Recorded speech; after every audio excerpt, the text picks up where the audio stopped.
Hello friends, good morning. उम्मीद है कि आप लोग बहुत अच्छे होंगे। अगर इस चैनल को अभी तक सब्सक्राइब नहीं किए हैं तो सब्सक्राइब कर दीजिए।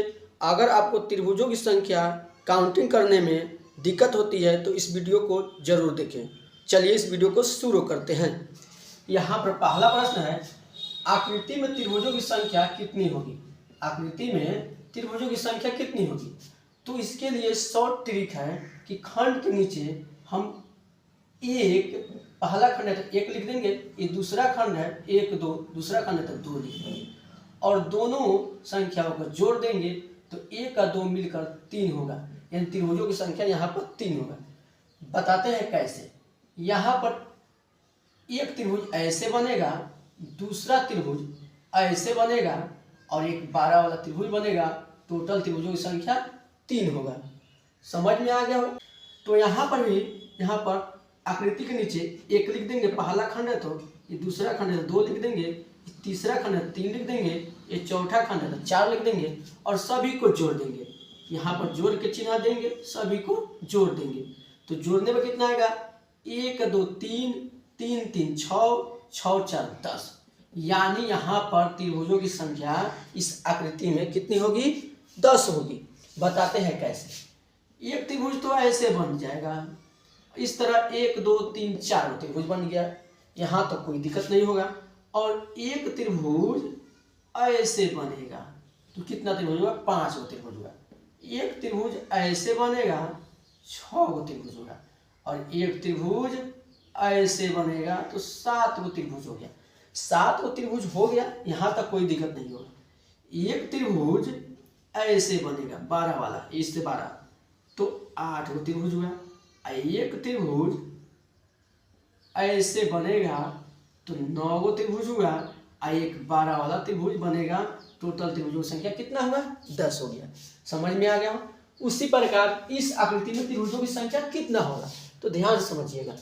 यहाँ पर भी 1 2 3 4 लिख देंगे तो जोड़ने पर कितना आएगा, सभी को 10 आएगा। तो 10 गो त्रिभुज तो नीचे, यानी कि यहाँ से यहाँ तक ले ऐसे गलेंगे तो ऐसे 10 होगा, लेकिन इस बीच में पाई पड़ा हुआ, इसका मतलब एगो यहाँ पर भी त्रिभुज बनेगा, एगो इस तरह त्रिभुज बनेगा। यानी ऊपर भी नीचे ही बन रहा है, यानी ऐसे रहेगा, बीच में पाई पड़ा रहेगा तो एगो पाई रहेगा तो 2 से गुना करेंगे। ऊपरों बन रहा है, ऊपरों बन रहा है, नीचे बन रहा है, इसलिए 2 से गुना करेंगे यानी 20 त्रिभुज होगा।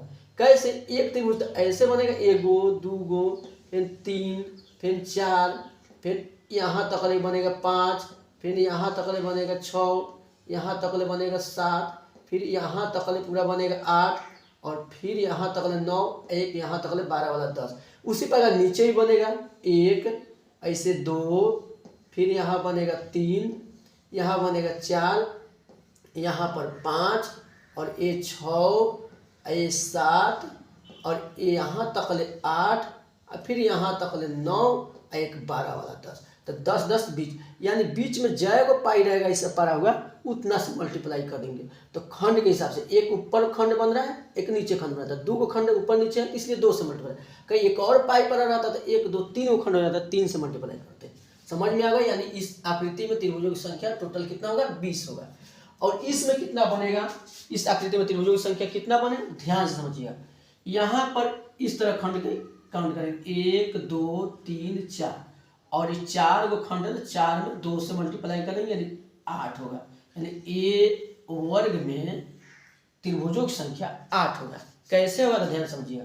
एक त्रिभुज तो ऐसे बन जाएगा, एक त्रिभुज ऐसे बन जाएगा और एक यहाँ बनेगा और एक यहाँ बनेगा। टोटल 4 गो हो गया और एक यहाँ तक ले दोनों को पकड़ेंगे 5 गो हो गया। अब इधर से 6 गो हो गया, फिर यहाँ से नहीं गने थे 7 गो हो गया और फिर यहाँ से 8 गो। तो यहाँ पर 8 बना तो इस त्रिभुज में भी 8 बनेगा।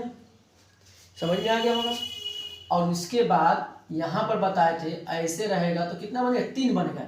1 2 ये दोनों को जोड़ देंगे यानी इस आकृति से, पूरा आकृति से एगो ऐसा बन जाएगा, एगो ऐसा, एगो 12 वाला, टोटल मिलाकर 3 गो बनेगा। तो 8 8 3 इतना ही नहीं हुआ, 8 8 और 3 मिला के कितना हुआ, 19। 19 नहीं हुआ। और ध्यान समझिएगा, ये तो 19 को त्रिभुज हुआ। अभी यहाँ तक हम नहीं गने थे, एगो यहाँ बनेगा 19 ये कितना हुआ 20 हुआ।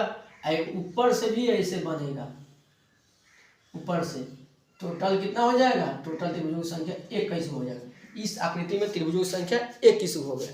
समझ में आ गया होगा। अगर एक बार में नहीं समझ में हो तो इस वीडियो को दोबारा देखिएगा। चलिए इस वीडियो को यहीं पर समाप्त करते हैं। Thank you.